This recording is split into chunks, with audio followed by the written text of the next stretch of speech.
Hello folks, GWT here. I'm glad that people are coming back to look at the videos, and those people of you who are leaving comments saying the music is too loud. I went back and listened to that video myself, a recent one where someone said the music was too loud.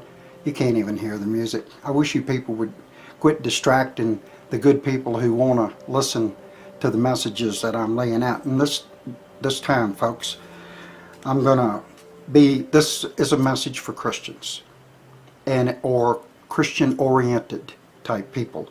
And if you're not a Christian, you may not get anything out of this. But if you are a Christian, I'm going to give you some new things to think about.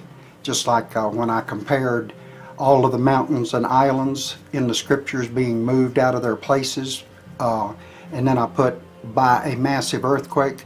Well, when you leave the globe construct lie, the Masonic, Jesuit, Illuminati, Satan, lizard lover, reptilian, globe construct lie, when you get off of that lie and realize that the Flat Earth Awakening is a Christ truth revelation, it's something to wake you up to see the light. When you leave the globe construct and go to the flat earth, you are moving all the mountains and all the islands out of their places, and there ain't no denying that. Folks, I want to say something about the Arizona, Colorado area, the New Mexico area of the Hopi Indians. There was an article that came out on January the 29th, 1934 in the LA Times. The article was about an underground lizard city, one of 3 lost underground lizard cities, and the Hopi Indians, the Uto Aztecan tribe, them and the Cherokee are noted for being 2 of the most peaceful tribes on the North American continent. But they ended up mostly imprisoned or killed, and in 2010 I think there was only about less than 20,000 of them left that were still alive. And the Spanish killed them for 150 years until what we know today is the U.S. government took over. But there was a guy named George Warren Shufelt, and he was one of the first for drilling holes in L.A.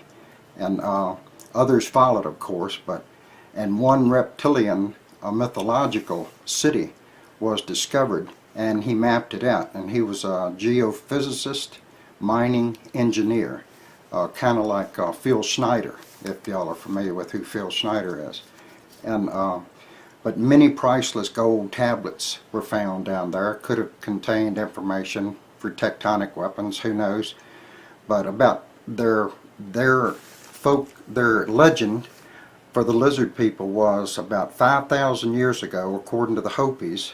I don't know how they got the information from them, but they called them their snake brothers, so obviously they communicated. But it's told that about 5,000 years ago there was a great tongue of fire that came out of the southwest, I think, and devoured a whole lot of the lizards. And that is why they moved underground and dug caves and lived underground to try to avoid that fiery tongue that obviously they figured was going to come again. I just thought it was food for thought. Y'all can Google it or Wikipedia it or something. It's a real interesting story about how they stopped the excavation and set fire to everything down in there, burned it all out, and the government did this, and then they sealed up the tunnels and stuff, folks, just like today, everywhere they go. Folks, in the book of Luke, Jesus spoke a parable, and or is quoted as speaking a parable, and the whole Bible is made up by many parables, folks. But I want to use this parable that Jesus said in the book of Luke in chapter 14. I want to use it in comparison to us today, to you and to me, no matter who you are listening, to all of us. Beginning in verse 8 of chapter 14, this is Jesus being quoted. When thou art bidden of any man to a wedding, sit not down in the highest room, lest a more honorable than thou be bidden of him also, or bidden of him.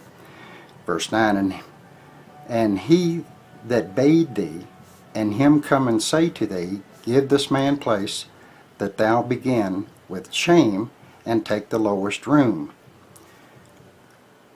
When thou art bidden, go and sit in the lowest room, that when he that bade thee cometh, he may say unto thee, friend, go up higher. Then shalt thou have worship in the presence of them that sit at meat with thee, because you have been shown respect by the host. In verse 11, for whosoever exalteth himself shall be abased, and he that humbleth himself shall be exalted. This is the scriptures. Verse 12, when thou makest a dinner, this is a parable. It's a parable, it's a for instance, it's an example. It's like a little like prophecy. Jesus is quoted to go on and say, when thou makest a dinner or a supper, call not thy friends, nor thy brethren, neither thy kinsmen, nor thy rich neighbors, lest they bid thee again, and a recompense be made thee. They will return the favor. And anyway, 13, but when thou makest a feast, call the poor, call the maimed, call the lame, call the blind, and thou shalt be blessed, for they cannot recompense thee. For thou shalt be recompensed at the resurrection of the just. And hopefully that's a whole bunch of us folks. Then he goes on to say, a certain man, as parables, just think about it. A certain man made a great supper and bade many. Then the messengers, and he sent his servant at supper time to say to them that were bidden, come, for all things are now ready. And they all with one consent began to make excuse. The first said unto him, I have bought a piece of ground, and I must needs to go and see it. I pray thee, have me excused. Another said, I have bought 5 yoke of oxen, and I go to prove them. I pray thee, have me excused. And another said, I have married a wife, and therefore I cannot come. So the servant came, showed his lord these things. The master of the house, being angry, said to his servant, go out quickly into the streets, the lanes of the city, and bring hither the poor, and the maimed, and the halt, and the blind. And the servant said, Lord, it is done, as thou hast commanded, and yet there is room in the house, so to speak. And the Lord said unto the servant, go out into the highways and the hedges, and compel them to come in, that my house may be filled. For I say unto you, now this is Jesus, for I say unto you, this doesn't sound like part of the parable, that none of those men which were bidden shall taste of my supper. That's the ones who had the chance, who had the opportunity to accept truth, because that's what Christ is. To accept truth. That's what the flat earth is. I've got something really good to read to y'all that my friend Dan 12, he's got a channel on YouTube, and they've done blocked him, Google Plus, all kinds of stuff and everything, and he's posted some good videos and stuff before. Daniel 12 or Dan 12 3. That's another way you might be able to track down some of his material, but just check it out, folks, when you got a chance. You see what's happening, folks. The flat earth is like a call to the marriage supper of the Lamb, the marriage supper of truth. And what's happening, I want to read a verse to you. This is 19:9. Paul was, St. John was commanded in Revelation about 12 times to write down something that he was told or something he saw. And he was a servant. But anyway, what I want to tell you is this. In verse 9 of chapter 19, a great angel, something that would illuminate a place on the earth as if a floodlight or a high-powered lamp or something. But this angel said to St. John, to Paul, he said, write. And he was commanded 12 times in the book of Revelation to write. He said, "Blessed are they which are called unto the marriage supper of the Lamb." Now that's the flat earth. The flat earth is like a call to the marriage supper of truth. And those of you who are rejecting it and making excuses not to accept the flat earth as spiritual, as physical, we are weak. I'm weak. I look for things that I can see or touch, feel or smell so I can believe them. It helps me to believe them. We all look for something physical. The flat earth is a huge physical awakening, and it is hooked to scriptural. I'm going to read you something that my friend wrote at the end of this video right here. It's going to get you. And he saith unto me, these are the true sayings of God. That's pretty heavy. It's pretty heavy, folks. So I'm just telling you.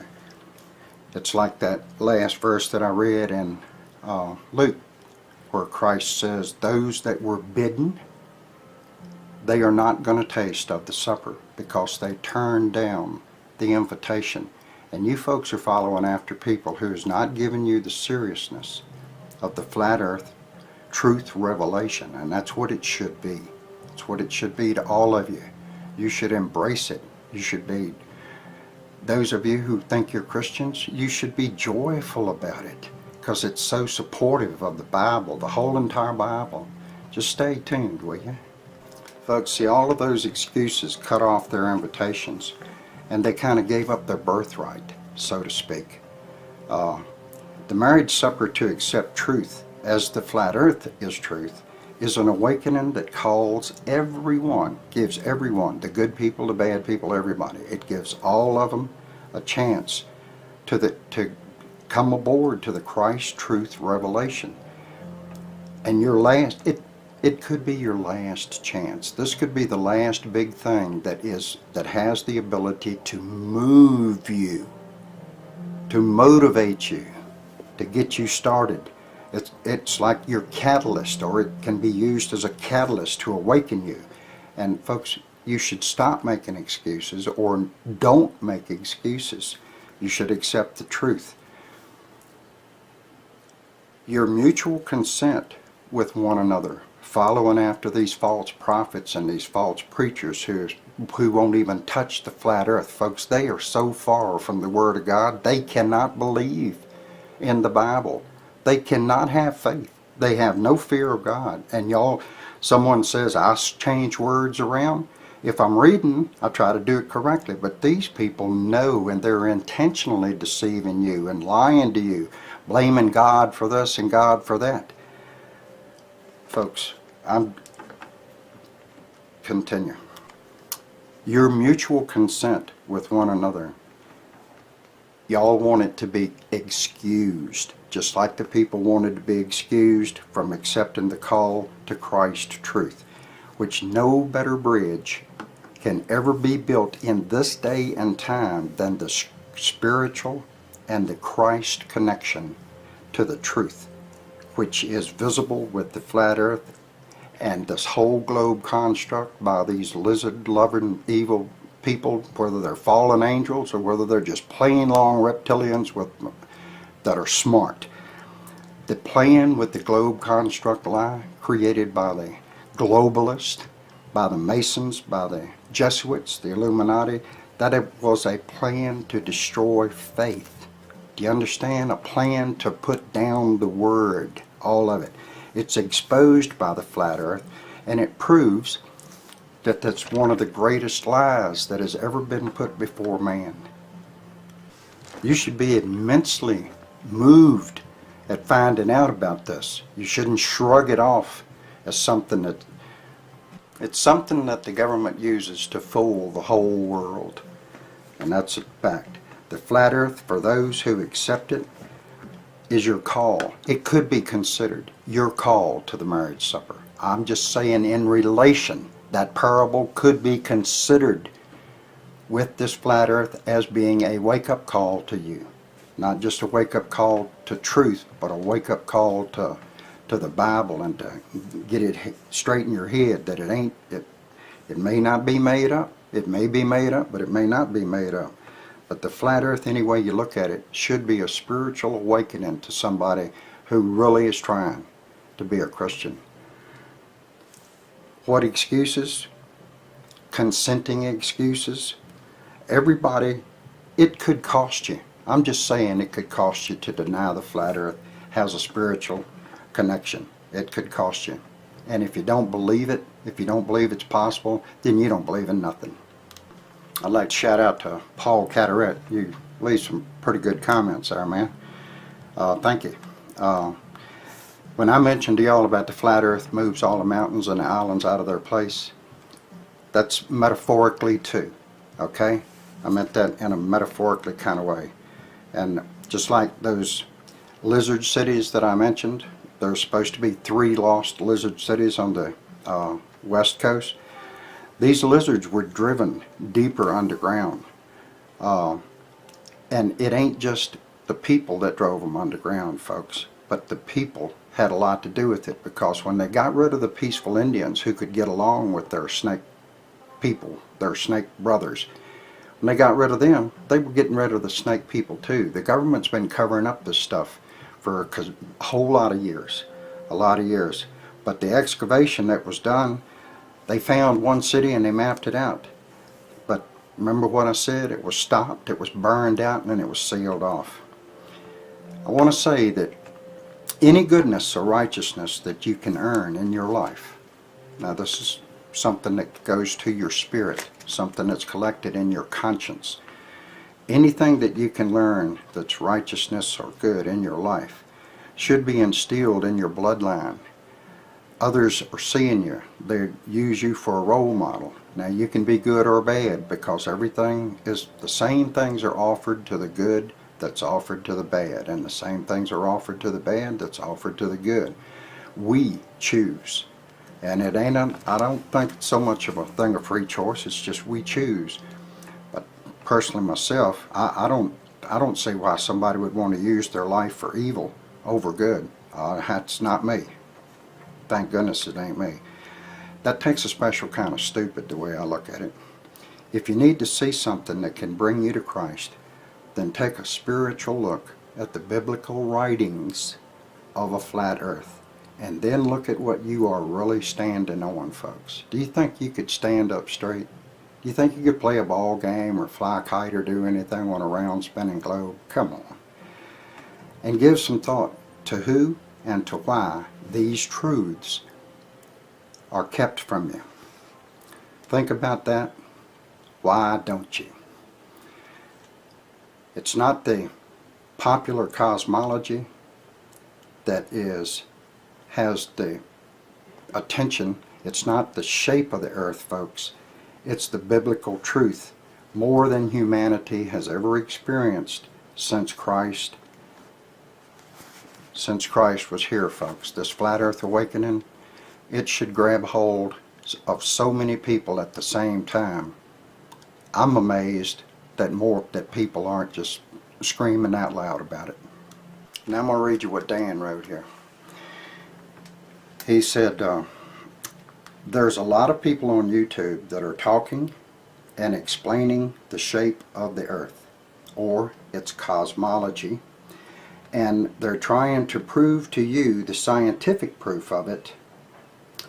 But he says it's not the cosmology of the earth that is what is important, as it is explaining the word declares the earth as immovable. The word describes the earth as stationary, and it has 4 corners and a foundation under it. And these are things science can't explain none of that. They're still scratching their heads and teaching you that they don't know where the earth came from.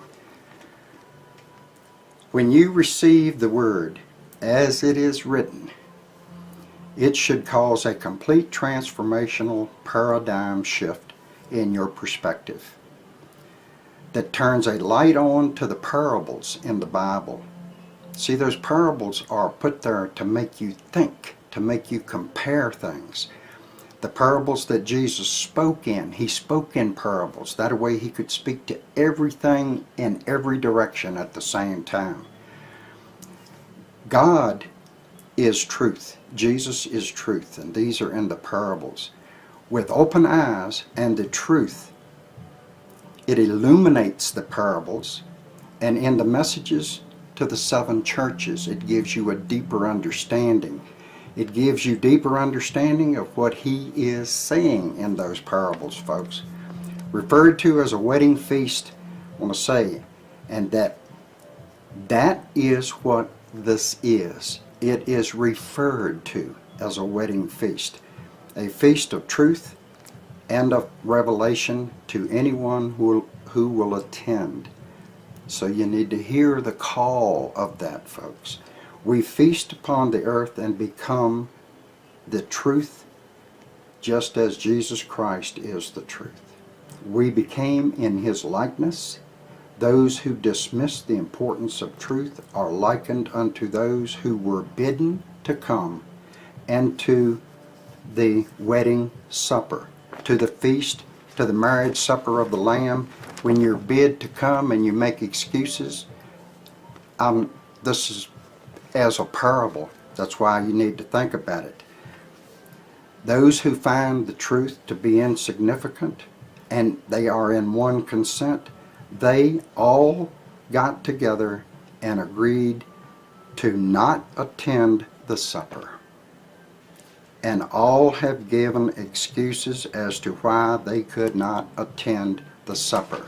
And everybody's given excuses why you cannot accept the flat earth as a spiritual revelation.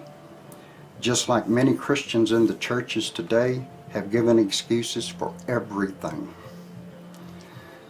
When the king heard that they who were bidden said unto that the supper was insignificant, he was angry and told his servants, then go out and invite the insignificant, invite the poor, the lame, the blind, the withered, for they are hungry for the truth, folks. That's the difference. And my house will be filled. These parables were written in this fashion so that they can be discerned spiritually by those who seek truth with all their mind and their body and their spirit. Come to the wedding feast, for it is a feast of truth and a revelation of Jesus Christ, who is truth. Dan wrote that, my friend. They refused. They made excuses. And they got their heads together and they all agreed and decided, we're not going to go in that direction. We're going to go in this other direction. And these scriptures point out they're going in the wrong direction, and it's going to cost them. Because when Christ says that none of those men which were bidden shall taste of my supper, that's a pretty declarative statement saying that they had their chance and now their chance is removed. Now I want to close with a verse out of the book of John. It's chapter 20 and verse 29. Jesus was talking to Thomas after he had returned. And Jesus said unto Thomas, because thou hast seen me risen from the dead, cheating death, defeating Satan, because thou hast seen me, thou hast believed. Blessed are they which have not seen and yet believed. And that's what I'm telling y'all. You got a chance to be blessed.